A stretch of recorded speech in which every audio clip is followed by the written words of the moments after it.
မင်္ဂလာပါဒီနေ့ကျွန်တော်မင်းသားတောင်ရှိဗီဒီယိုကိုတင်လိုက်ပြီးတဲ့နောက်ပိုင်းမှာကျွန်တော်ရဲ့ဒီ comment မှာအရေးများတဲ့ဥစ္စာလေးတွေကိုကျွန်တော်ကနေပြီးတော့ပြန်ပြီးတော့ရှင်းပြမှာပဲဖြစ်တယ်ပေါ့နော်ဒီတောင်ရှိတွေမင်းသားအင်ကြီးချုပ်လို့ရှိရင်ဘယ်လောက်ကုန်ကြလဲဆိုတော့မေးခွန်းကပုံများတယ်ပေါ့နော်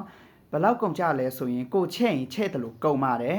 မင်းသားတောင်ရှိကြီးပဲချုပ်မယ်ဆိုလို့ရှိရင်တောင်ရှိတစ်ထည်တည်းကို9သိန်းခွဲကြပါတယ်အဲ့လိုချုပ်တာကလည်းအခုချုပ်ရင်အခုရတဲ့ပုံစံမဟုတ်ပေါ့နော်သူတို့အချိန်ပေးရတယ်ဘော်ဂျယ်ထိုးဖြစ်တဲ့ကြောင့်မို့အ ਨੇ ဆုံး2လကြာပါတယ်မင်းသားဝတ်စုံအပြည့်အစုံချုပ်မယ်ဆိုလို့ရှိရင်တောင်ရှိတစ်ထည်ဒီ9သိန်းခွဲပါ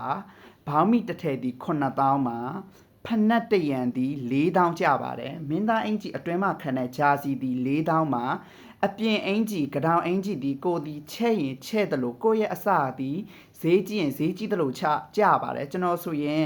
စီကွင့်စာကိုချုပ်ထားတာဖြစ်တော့ကြောင့်မို့ကျွန်တော်ရဲ့အပေါ်အင်ဂျီထဲတဲ့ကို3သိန်း2000ကျပါတယ်ပြီးတော့ပခုံးအုပ်လက်စီမှာဆိုလို့ရှိရင်ရိုးရိုးဘောကျဲထိုးမယ်ဆိုလို့ရှိရင်3သိန်း2000အစားစားရှိပါတယ်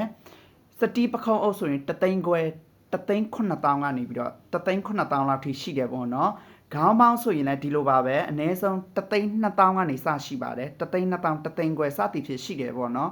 အားလုံးခြုံပြီးတော့ကြည့်မယ်ဆိုလို့ရှိရင်ခေါင်းစားခြေဆုံးမင်းသားအင်ကြီးတစ်စုံဒီအနည်းဆုံး12သိန်းကနေစပါတယ်12သိန်းချဲ့ရင်ချဲ့တယ်လို့73သိန်းခွဲစသည်ဖြစ်အစားအစာရှိတာကိုရှင်းပြတာပဲဖြစ်ပါတယ်အားလုံးကျေးဇူးတင်ပါတယ်